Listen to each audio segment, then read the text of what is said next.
दोस्तों नमस्कार। आज हम बात करने जा रहे हैं फिर पाकिस्तान की और एक डिफरेंट एंगल में पाकिस्तान के बारे में।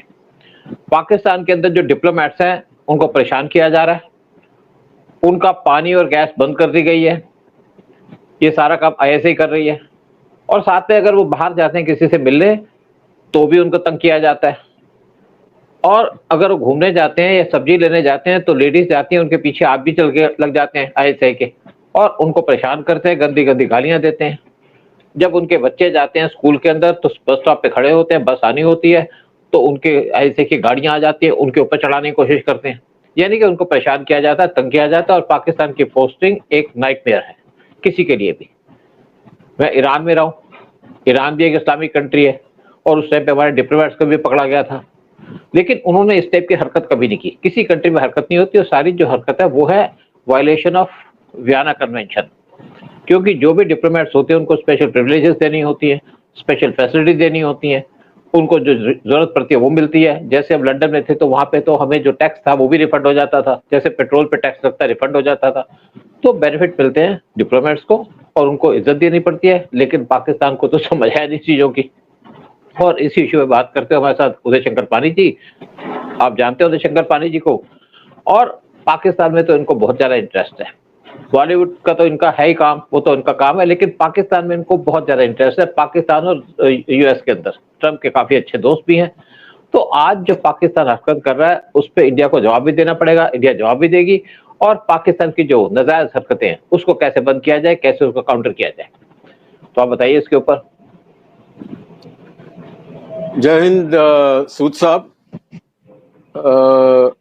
इसका एक ही है, एक मुहावरा है, खिसियाई बिल्ली खंबा नोचे।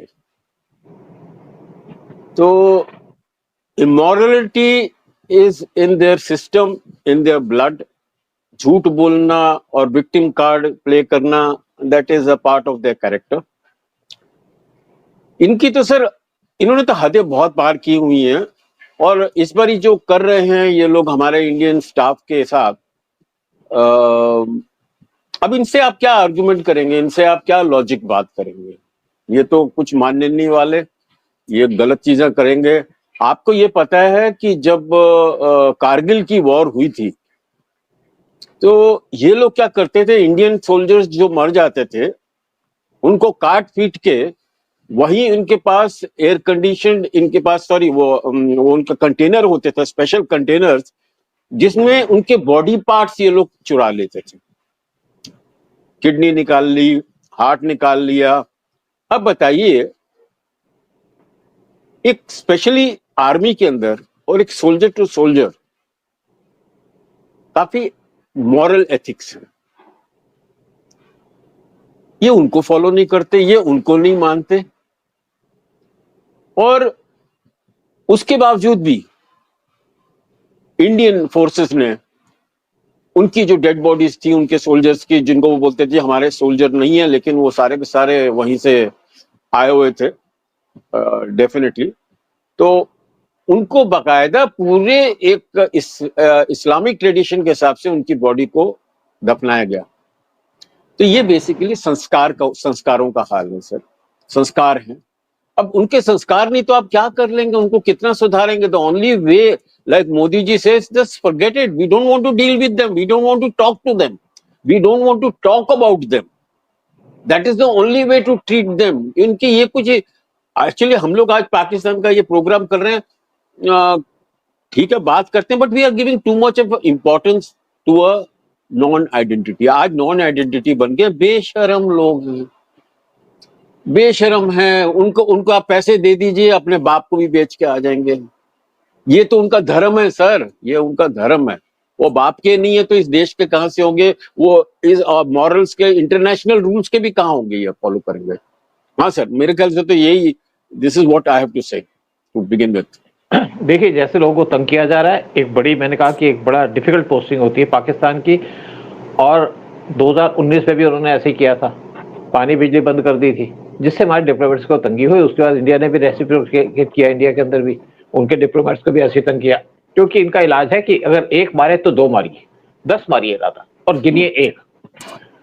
और यहाँ पे जो है ना, जैसे सुई गैस, सुई गैस कंपनी यहाँ पे भेजती है, आपकी मतलब गैस सप्लाई करती है, उसको ऑर्डर दे दिया कि उनको गैस ना दो, और ये सारा काम ऐसे ही करती है। पाकिस्तान की गवर्नमेंट के अंदर दम नहीं है, उनसे पूछती नहीं है ऐसे, वो खुद काम करती है, किसी को पूछती नहीं है, कुछ काम नहीं करती, क्योंकि वहाँ पे पूरा कंट्रोल ऐसे आर्मी का है। फिर जो सिलेंडर मंगाए इन्होंने एम्बेसी वालों ने, हाई कमीशन ने, उनको भी उन्होंने बंद कर दिया कि आप कोई सिलेंडर नहीं दोगे, तो वहां पे उनको ऑर्डर को मानना पड़ता है, नहीं मानेगा तो उनको जेल में डाल देंगे। उसी तरीके से जो आसपास वेंडर्स बैठे हैं, जहाँ पे पानी की बोतलें मिलती हैं, उनको मना कर दिया, उनको पानी की बोतलें मत देना। तो मुझे नहीं पता वहां पे लोग इस टाइम पे कैसे रह रहे होंगे। और फिर जो लोग सामान ले रहे हैं, छोटी छोटी दुकानों में सामान मिलता है, जो लोग परचेज करते हैं, उनको भी मना कर दिया। ये तो एक तरीके की हरासमेंट है, अलग बात है। लेकिन मैं आपको 1995 की बात बताऊं, जब नरसिम्हा राव इंडिया के प्राइम मिनिस्टर थे, तो वहां पे जो एमईए के लोग थे या फॉरेन मिनिस्ट्री के लोग थे, वो रॉ के लोगों को आइडेंटिफाई करते थे, क्योंकि थोड़ा पता तो होता है कि हमारे एमईए के लिए नया चेहरा, और जो डिफेंस के लोग थे उनको भी एक्सपोज करते थे।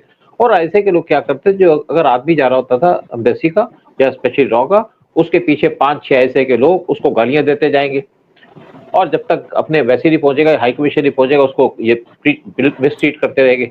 और जो लोग पहले वैसे के बहुत से लोग बाहर आ करते थे, अब भी रहते होंगे हाई कमीशन की बिल्डिंग के बाहर, तो उनको तंग किया करते थे। जैसे कोई लेडी खाना बना रही है अपने घर के अंदर, तो उसके खिड़की के पीछे खड़े होकर के कपड़े उतार के खड़े हो जाएंगे, ये बदतमीजी करते थे।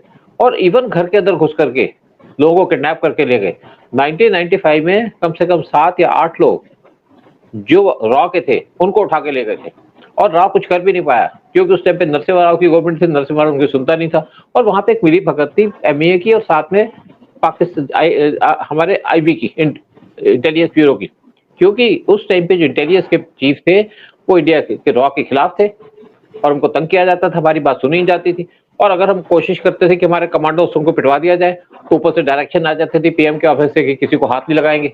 लेकिन फिर भी हमने 1-2 बार किया, क्योंकि मैं इसलिए कह सकता हूँ कि मैं उस टाइम पे पाकिस्तान की सीट पे पोस्टेड था, और मैं अपने बॉस से कहता था, मैंने कहा सर ये क्या कर रहे हैं?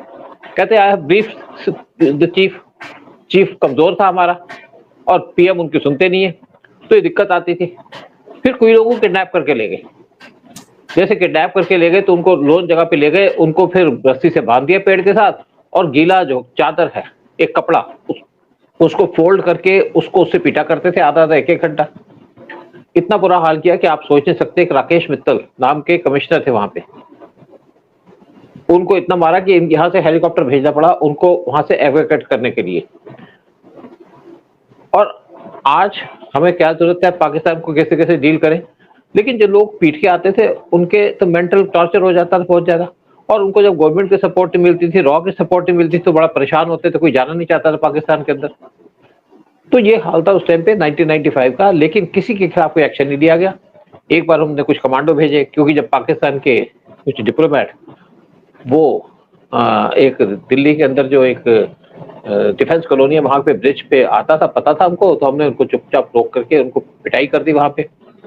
लेकिन पीछे से पुलिस की गाड़ी आ गई, तो यहाँ पे भाग गए, क्योंकि अगर पुलिस को पता चलता, तो पुलिस को तो नहीं पता कि रॉ के लोग, हम अपनी आइडेंटिटी डिस्क्लोज भी नहीं करना चाहते थे हमारे कमांडर से उस टाइम पे, और वो जाता गवर्नमेंट के पास, तो गवर्नमेंट नाराज हो जाती, यानी कि नरसिम्हा राव रॉ के चीफ को बुला के कुछ ना कुछ बोल देते, तो इसलिए वो भी नहीं बड़े धीरे। तो यहाँ पे उनके लोग, एम्बेसी के लोग, जो पाकिस्तान एम्बेसी हाई कमीशन के लोग थे, वो सरोजिनी नगर मार्केट, चाणक्यपुरी मार्केट के अंदर घुमा करते थे, शॉपिंग किया करते थे, लेकिन हमको उनको कुछ कह नहीं सकते थे। लेकिन पाकिस्तान के लोग आईएसए के स्पेशली इतने बदतमीज है, इतने मतलब घटिया टाइप के लोग हैं कि लेडीज को भी नहीं छोड़ते, लेडीज को गंदी गंदी गालियां देते हैं। और मुझे लगता है कि आज भी ये इन्फॉर्मेशन चल रही होगी पाकिस्तान के अंदर, जो हमारी हाई कमीशन की लेडीज है, नेचुरली आदमी को बाहर निकलना पड़ता है शॉपिंग के लिए भी, उनको गालियां देते हैं। जब बच्चों को छोड़ने जाते हैं तो बस स्टॉप पे खड़ी होती हैं, तो उनके ऊपर गाड़ी चलाने की कोशिश करते हैं। तो ये है पाकिस्तान के एम्बेसी का एटीट्यूड, या पाकिस्तान की गवर्नमेंट का, आईएसआई का। और अगर आप किसी पाकिस्तानी को सुनो कि इस्लाम तो बड़ी अच्छी चीज है, हम तो बड़े लोग जो है बड़े शरीफ लोग हैं कि अपने हम धर्म को अच्छे से मानते हैं और हम किसी को तंग नहीं करते, कब सुन लीजिएगा पाकिस्तान चैनल के ऊपर आपको मिल जाएंगे इस टाइप की बात करते लोग। इनको पता ही नहीं है कि किस टाइप के घटिया लोग हैं ये। सर घटिया क्या लोग हैं, ये इनके संस्कार हैं। मैंने कहा ये अपनी औरतों की इज्जत नहीं करते, हमारी औरतों की क्या इज्जत करेंगे। और they are the most unethical people sir. इनको कोई, मैंने तो कहा ना, जैसे आपको कहा कि वो हमारे जो सिपाही होते थे उनका बदन काट के बॉडी पार्ट चोरी करते थे। अब इतनी नीच हरकत जो करे आर्मी के अंदर रह के, तो और उनसे क्या एक्सपेक्ट कर सकते हैं sir? In the only way is walk out of Pakistan. कोई जरूरत नहीं हमें वहां रहने की, कोई जरूरत नहीं है इनसे बात करने की, कोई जरूरत नहीं है हमको डील करने की। ये लोग जो डील करना नहीं जानते, ये लोग sir, it's a open secret, let me tell you.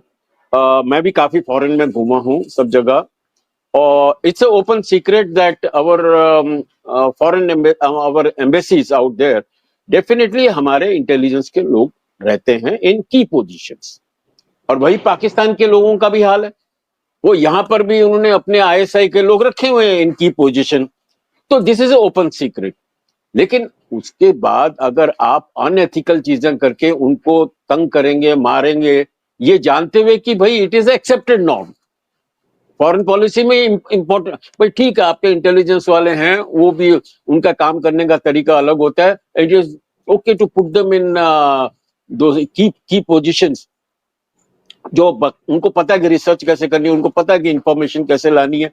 सो ये जानते हुए भी सर, अगर हमारे कोई इंटेलिजेंस का आदमी भी नहीं है, they are created, that country is created out of hate, their religion is full of hate। ये कुछ तरीके की बात समझेंगे नहीं, करेंगे नहीं। और कभी हिंदुस्तान ने जैसे ही रिएक्ट किया तो हिंदुस्तान के ऊपर उंगलियां उठा के कहेंगे देखो जी ये हमारे साथ जास्ती कर रहे हैं, ये कर रहे हैं। So we should not bother about their barking, we should not bother about their cribbing. हमें सर बेस्ट है, they are not worth even reacting to, we should ignore them. और अगर ज्यादा हमारे फॉरेन एम्बेसी वालों की पोजीशन खराब हो रही है, just walk out of there, we don't have to stay there. वो हमको हमारे एक फ्रेंडली एम्बेसी है, वो हमारा संभाल लेगी काम वहां पर। उदय, मेन बात क्या है कि हम वॉकआउट कर सकते हैं, कोई इशू नहीं है, क्योंकि करना भी पड़ेगा। जब आदमी को पानी नहीं मिलेगा, गैस नहीं मिलेगी, उसके छोटे बच्चे हैं स्कूल नहीं जा पाएंगे, तो आप क्या करेंगे, रह कैसे पाएंगे? आप फैमिलीज को बुला लेंगे, क्योंकि जब बाहर लाइक सिचुएशन होती है तो फैमिलीज को बुला लिया जाता है और स्टाफ रह जाता है वहां पे। यहाँ से भी करना तो यही पड़ेगा, यानी कि डिप्लोमेटिक रिलेशन को खत्म कर दें। और एक्चुअली पाकिस्तान अब क्यों कर रहा है? पाकिस्तान इसलिए कर रहा है कि उसको इस टाइम पे यूएस की सपोर्ट है, ट्रंप की सपोर्ट है। जिस तरीके से ट्रंप ने आसिम मुनीर को 2 बार बुलाया, उसकी जो सपोर्ट है उससे पाकिस्तान की टेल अप है। चाहे कुछ भी हो, बाद में कुछ इशू हो, लेकिन ये इसकी वजह से पाकिस्तान इस टाइम पे हरकत कर रहा है। और अगर हमने इस टाइम पे पाकिस्तान को बता दिया है, इंटरनेशनल कम्युनिटी को बता दिया है कि पाकिस्तान के अंदर इंडिया की क्या हालत चल रही है। कुछ साल पहले पाकिस्तान के अंदर जो फ्रेंच उनके एम्बेसी पे अटैक किया जाते थे, उनको तंग किया जाता था, और फ्रेंच ने अपने एम्बेसडर को भी बुला लिया। फिर अब हमारे जो रिलेशन है इस टाइम पे डाउनग्रेडेड है पाकिस्तान के साथ, यानी कि दोनों कंट्री के हाई कमिश्नर वहां पर पोस्टेड नहीं है। लेकिन अब गवर्नमेंट क्या करेगी, किस तरीके से करेगी, गवर्नमेंट सोच रही होगी। मुझे लगता है कि बहुत जल्दी एक्शन भी होगा, क्योंकि आज हमारे पास ये गवर्नमेंट नहीं है जो क्या आज हमारे पास 1995 वाली, यानी कि नरसिम्हा राव की गवर्नमेंट नहीं है। नरसिम्हा राव अच्छे प्राइम मिनिस्टर थे, लेकिन वो एमईए की सुना करते थे, रॉ की सुनते नहीं थे, क्योंकि हमारी कंट्री के अंदर रॉ की पोजीशन है वो प्राइम मिनिस्टर के अंडर आती है, और पाकिस्तान के अंदर उनका प्राइम मिनिस्टर आईएसए के नीचे काम करता है। इवन पाकिस्तान के शहबाज शरीफ वो आसिम मुनीर से मिलने गए थे जब वो आर्मी के चीफ थे, और उसके बाद वो आईएसए के चीफ से मिलने गए थे। लेकिन हमारे यहाँ पे पीएम उनसे मिलने नहीं जाएगा, बल्कि उनको है तो पीएम को है तो पीएम आर्मी के चीफ को बुला सकते हैं, पीएम रॉ के चीफ को बुला सकते हैं, आईबी के चीफ को बुला सकते हैं। और लेकिन पाकिस्तान उल्टी चलती है। और आप देखिए ना, अमेरिका भी किसको बुला रहा है?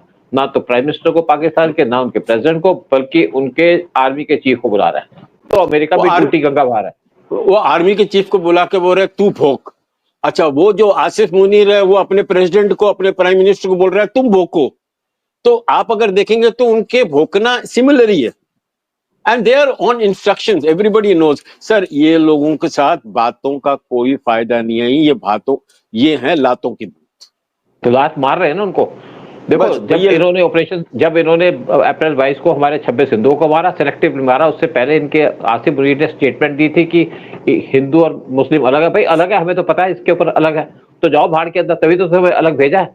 लेकिन गलती ये कि हमने तुमको फर्टाइल लैंड दे दी, हमने तुमको नदियां दे दी, इंडस वाटर ट्रीटी के अंदर हमने तुम्हें सब कुछ दे दिया। फिर पार्टीशन के बाद यहाँ पे 80 करोड़ दिए थे पाकिस्तान को। उस टाइम पे 1 करोड़ की वैल्यू क्या था? 1 टका चला करता था, पैसा चला करता था। पैसे की वैल्यू बहुत होती थी, जैसे आजकल 10 या 20 रुपए की वैल्यू है। हमने उस टाइम पे 80 करोड़ दे दिए, हम तुमको झेलते रहे। सब कुछ दे दिया तुमको, तुम्हारे 93,000 सोल्जर छोड़ के तुम्हें दे दिया बगैर काम के। और इंदिरा गांधी ने एश्योर किया था किसी भी सोल्जर को खरोच नहीं आनी चाहिए, क्योंकि इंटरनेशनल कम्युनिटी वॉच कर रही थी और इंदिरा गांधी ने इस चीज पे बड़ा अच्छा ध्यान रखा था कि सोल्जर दिए कोई बात नहीं, लेकिन उनको जिस तरीके से इंडिया के अंदर रखा, पूरा जो आपके इंटरनेशनल आपका एजेंडा है उसके हिसाब से उनको पूरी फैसिलिटी दी। बट सर, सूद साहब, क्या did they appreciate that? They will not appreciate sir. ये भी अप्रिशिएट नहीं करेंगे, वर्ड भी अप्रिशिएट नहीं करेगा। एक ही बात, एंड अभी हम लोग के प्रोग्राम अगर एंड कर रहे हैं तो एंड में इस पॉइंट पे करूंगा। मुझे आज भी याद आती है डॉक्टर राही मासूम रजा की वो स्टेटमेंट कि the only solution of dealing with inhuman called Pakistan is finish them of. ये जब इस दिन बर्बाद हो जाएंगे तब ये जाके सुधर जाएंगे, और तब ये it will be good for country and the world peace. Right sir? बिल्कुल सही बात है, बिल्कुल सही बात है। चलो ठीक है, यहीं पे प्रोग्राम खत्म करते हैं और ये समझते हैं कि खैर इंडियन गवर्नमेंट जल्दी से जल्दी एक्शन ले और इनको सबक सिखाए। वैसे हमें कहने की जरूरत नहीं है, गवर्नमेंट ने एक्शन जरूर ले लिया होगा अब तक। जय हिंद, जय भारत। जय हिंद साहब। अच्छा, ओके।